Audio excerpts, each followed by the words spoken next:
Every road trip has to start somewhere, and in our case, it was New York City. My son Ewan and I were about to embark on an overland odyssey to far-off Minnesota. But before that, we had to take a bite of the Big Apple.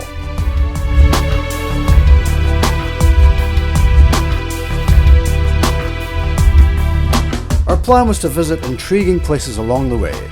Some I'm sure you've heard of, others perhaps not. So we've just left New York City.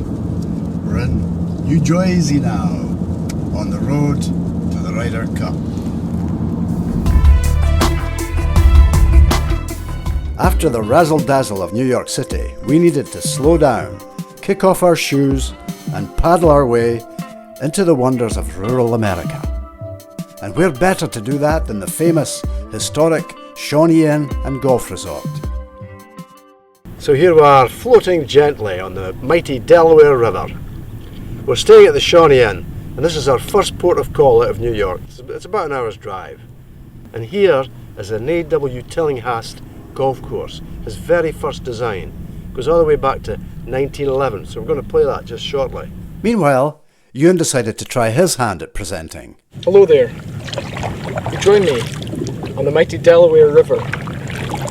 Floating along, and we're about to embark on a mission across continental USA.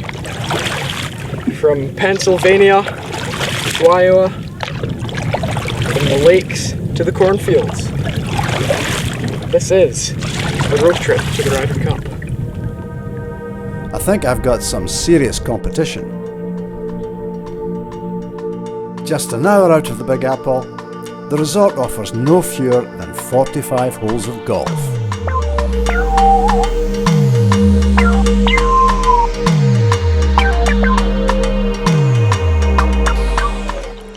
So you join us here, hole number 1 of the Shawnee Inn course, designed by Tillinghast, on the banks of the Delaware. And over here is the bridge that takes onto the island, where the majority of the course is located. I get the feeling I could be out of a job here.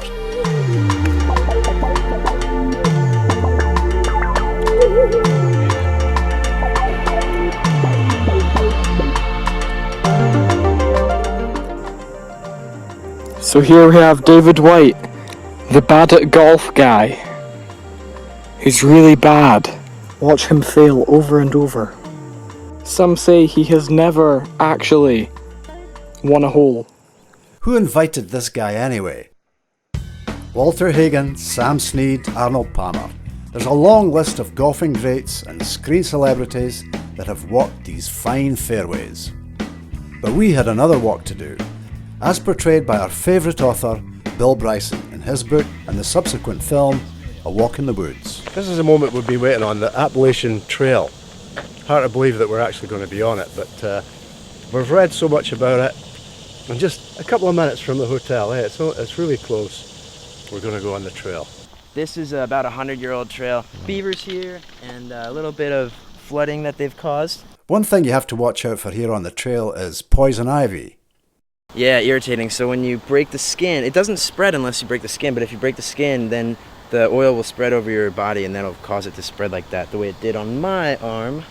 Oh yes, and of course, the bears. So the bear does all that damage? Yeah, so last year, I mean, it's much more dilapidated now, and of course you see woodpeckers have gotten into it and everything, and it's just a 300 million year process carving that river out. And there's Interstate 80, the route that will carry us across Middle America before we cut north into the state of Minnesota on the road trip to the Ryder Cup. So let's get a move on, shall we? Compared to New York City, rural Pennsylvania is a completely different proposition. We've just arrived in Punxsutawney, Pennsylvania, the home of Punxsutawney Phil.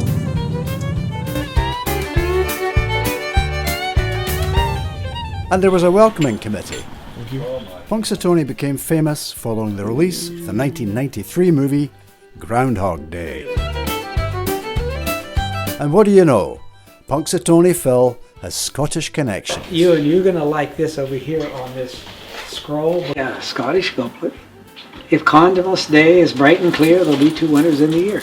And that's exactly how this whole thing over the years came about. The legend runs, if the groundhog sees his shadow when he comes out of hibernation, there'll be another 6 weeks of bitter winter. We had to visit Gobbler's Knob, where each year he decides if America is going to get another spell of the frosty stuff.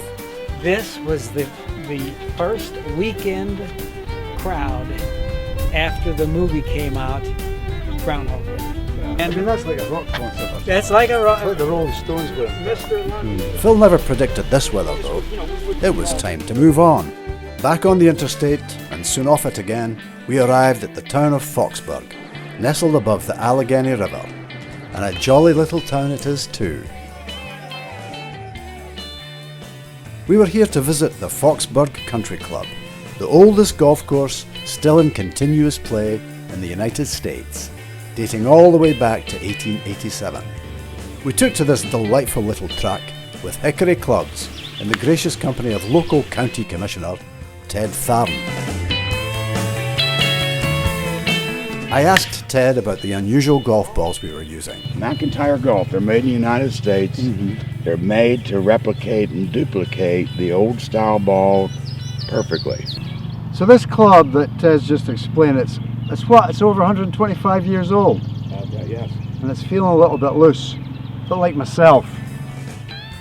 It was in 1884, following a trip to St Andrews, that Joseph Mickle Fox introduced golf to this part of the world. Old Tom Morris took a liking to the young Fox and taught him the fundamentals of the game, as well as taking the opportunity of selling him some golf equipment.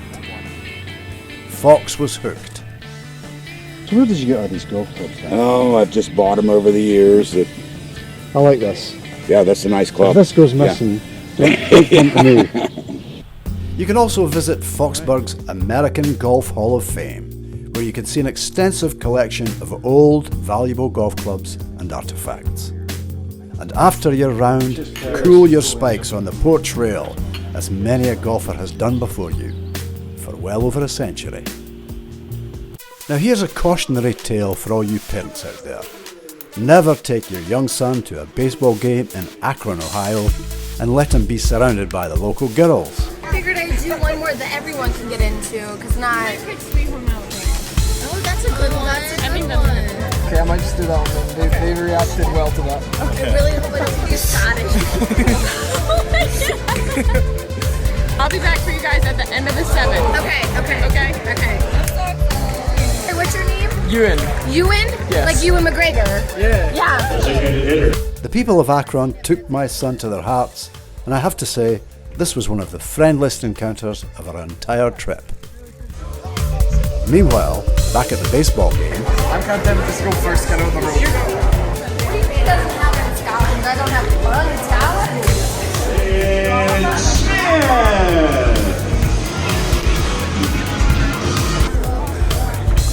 Ready? I need you jumping up top right now. Wait, can you film me? Someone film me. Here, give me your phone. All right, I am on top of the dugout with Ewan, who is here from Scotland today with us, and Eleanor, who are going to be from Ohio.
Akron is famous for another sporting venue, Firestone Country Club, one of the finest 54 holes of golf in the country, hosting more than 55 consecutive years of tournament golf, including 3 PGA championships.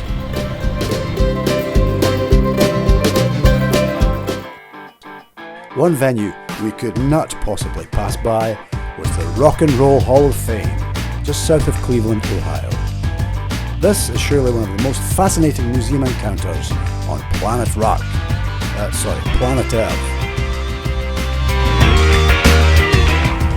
And talking about sweet music, next up was Sweet Home Chicago.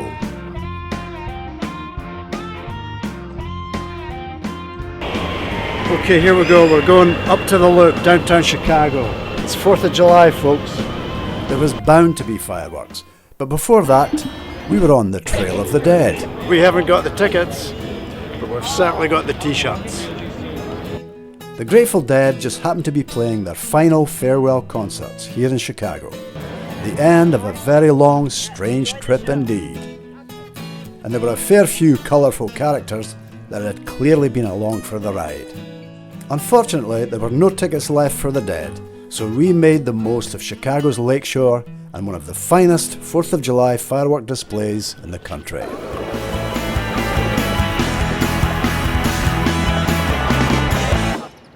Chicago is a great city for golf. There are at least 10 public facilities that stand up to close scrutiny. First up was one of my all-time new favourites, Mistwood Golf Club, just south of the city in romantic Romeoville.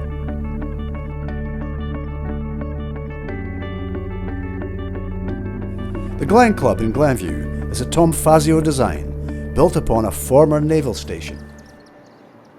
Even closer to the city's heart is Harbourside International's 2 supreme tracks, Port and Harbourside. It's got a very strong nautical theme. This was also once a flat, featureless waste disposal site, but the city, with great foresight, has transformed it into one of the finest public golf facilities in the Midwest.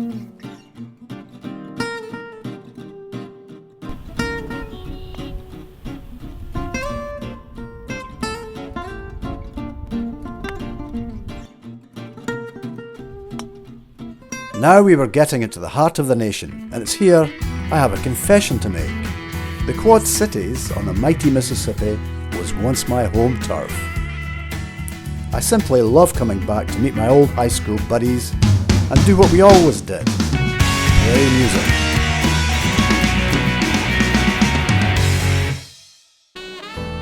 John Deere is perhaps the biggest name in the world of greenkeeping, and a visit to their world headquarters, if you're interested in that sort of thing, is a must. So it's another fine day in the Midwest, and we're off to the John Deere Classic. The John Deere Classic is the Quad Cities' premier golf tour event, held here each year at Deere Run Golf Club.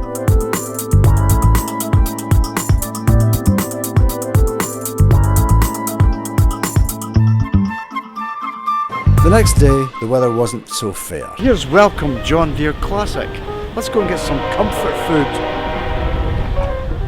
Ask about our pints. What kind of pints are those? A pint of ice cream.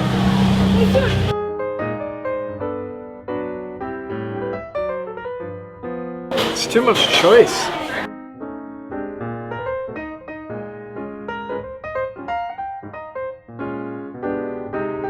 Do you want to help? Where do we begin?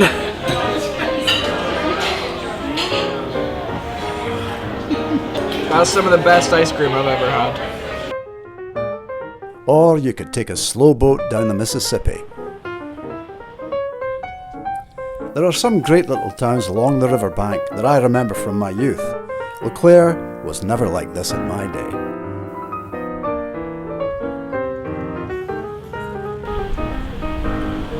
Getting back to golf, Fire Lake was our first round in the Quad Cities. And what a resounding start. Simply gorgeous. And at a simply gorgeous price. That's the thing you constantly find here in the Midwest.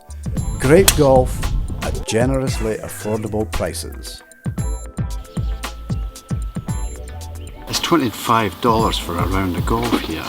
25 plus 17 for a golf cart. It's just ridiculous.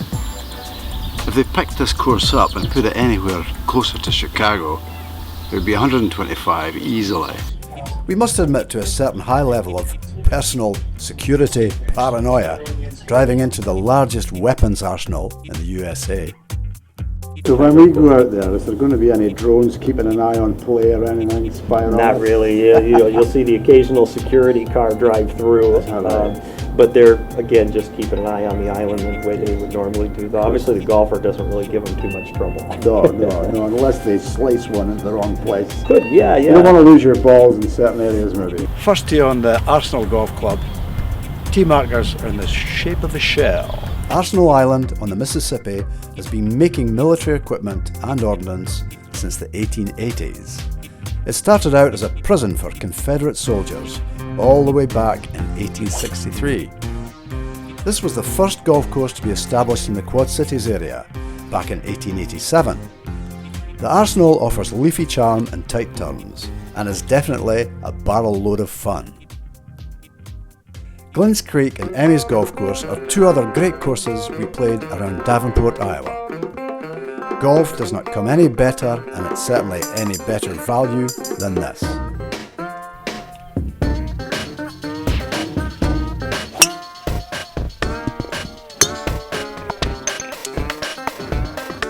Onward and upward towards the Ryder Cup venue for 2016. Another state, just crossed the Minnesota state line. And again, old friends to meet. Ewan found his element on the water.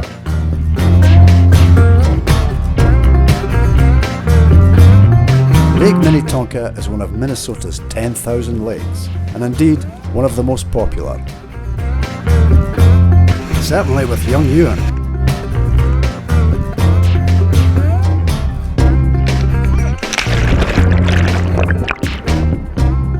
At last, we've arrived at Hazeltine National, a stupendous track ideally suited for the Ryder Cup.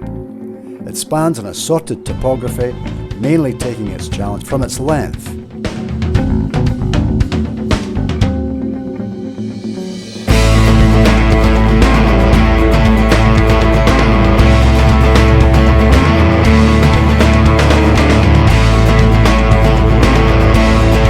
So many of America's most prestigious courses, it's private. You can only play Hazeltine National as the guest of a member. But there's no worries on that score. There's a host of unbelievable courses in the upper Midwest that have just as much panache and are accessible to all.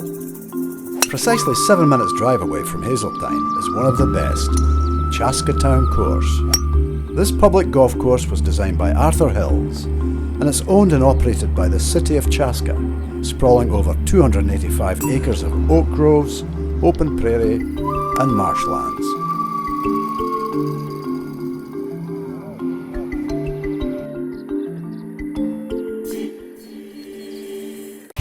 The city of Minneapolis is all you might expect it to be. Cool, friendly, and fascinating. And food trucks abound. And great music venues.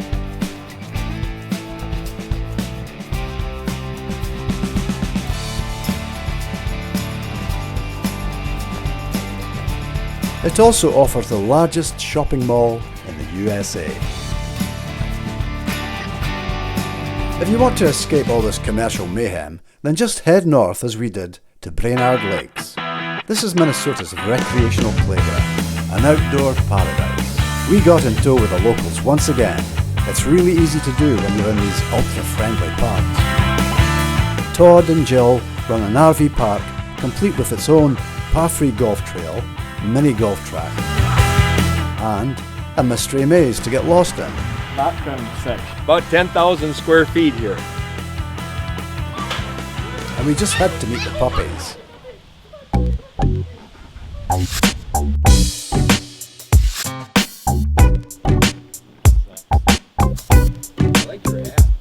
A touch more demanding perhaps than Wedgwood is Breezy Point Resort's crown jewel, Deacon's Lodge. Deacon's Lodge is an Arnold Palmer signature course that combines the incomparable beauty of the surrounding lakes, woods and wetlands. The preserve at Grandview Lodge is another outstanding track.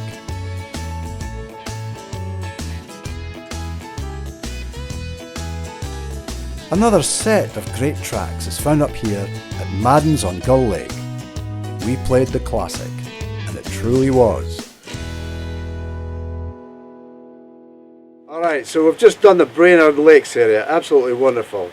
Beautiful golf, great fun. So now we're going to hit the road, look at some Bob Dylan country up in Duluth. Duluth is where the young Bob Dylan was born and first made his musical mark. Here we are at Lake Superior.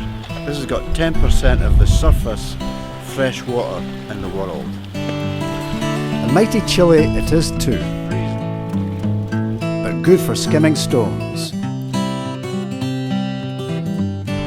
So this is the famous Highway 61 sign that, if you're a big Dylan fan, Highway 61 Revisited, but it's a great song and a great highway that'll lead you all the way down to Mississippi.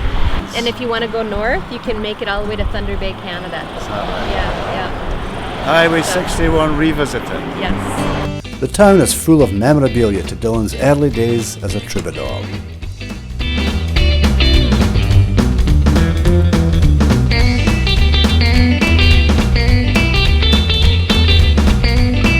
We visited his first home and even signed the visitor's book. Our road trip was coming to an end. We'd taken a road less travelled and discovered some amazing parts of America all along the way. Duluth has golf galore, but we'd run out of time and had to start a long journey back to Scotland. Will we come back to explore this part of the US some more? The answer, my friend, is blowing in the wind.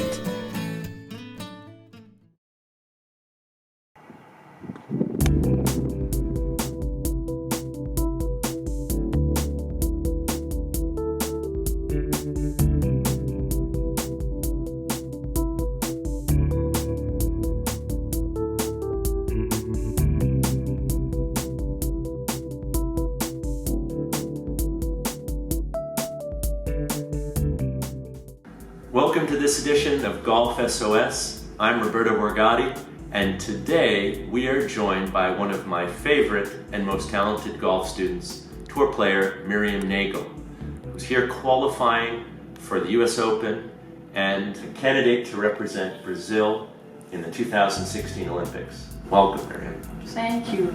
Always helped me so much in the past, so I can't wait to get some swings in. I always get a breakthrough when I'm working with you, so I'm really looking forward to this.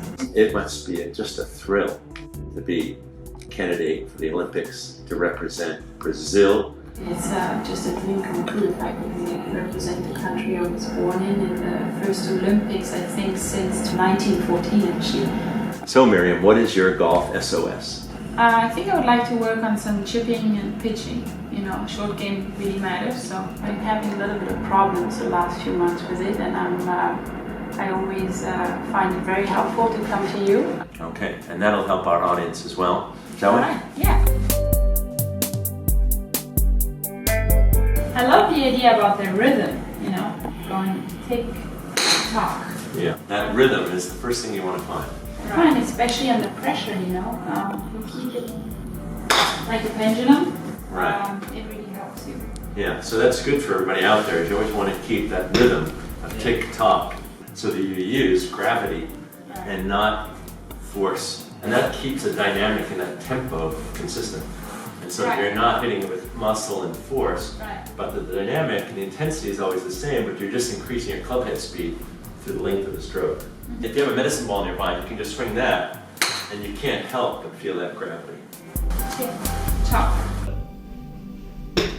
Tick-tock. Yeah. Arms always connected, never reaching. With a full swing, centrifugal force sends your arms out a bit from your body.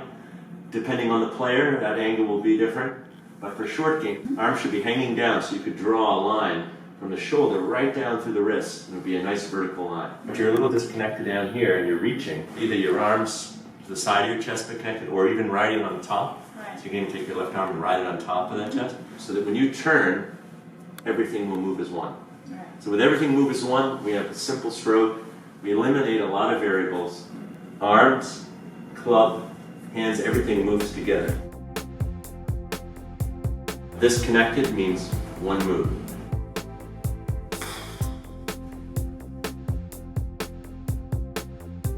With your feet close together, you're forced to really rotate around a central axis.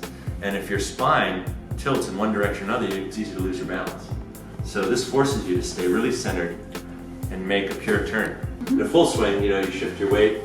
You really want that width, Right. where you're going from through one skeleton side to the other. But in a short game, we really want one fulcrum, one axis. It just becomes a real simple delivery, and you get input and output in great strokes. Right. Excellent. When you go back, you want your pelvis and your torso turning together. Unlike a full swing, when you create torque, your upper body turns past your hips, and that creates club head speed. That's an added variable that you're going to have to manage. So you see people creating this torque, and then all of a sudden, they have to slow it down. So you never want to be in that position. You want to be able to swing at the same intensity, that tick-tock rhythm. In the full swing, you turn your upper body past your hips. But in the short game, where we have very precise calibrations between this length stroke, this length, to cover all these various distances, we want to have a pure input and output. We don't need that added variable. We're going to hit it further, we turn more. And what helps you in that turn is getting the torso and the hips turning together. So it's really just a simple pure turn. You can put your hand on your sternum, one on your hips, and just turn together. Right. And that way there, you're not creating torque. I really like that. Yeah. I got some good tips from you today, as always. I always feel I learn a lot working with you.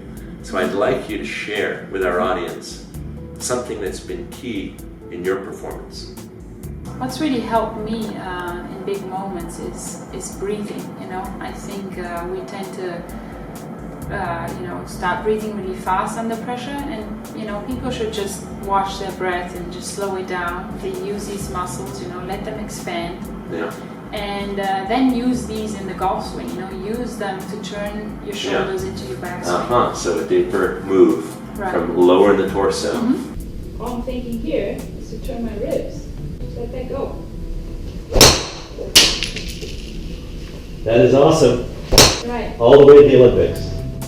I think the lesson went superb, and I have a good feeling going into the US Open qualifier next week. So I hope that'll help me make it to the Olympics. All right, and I hope it helps our audience. And we look forward to seeing you in our next edition of Golf SOS. Thank you for joining us.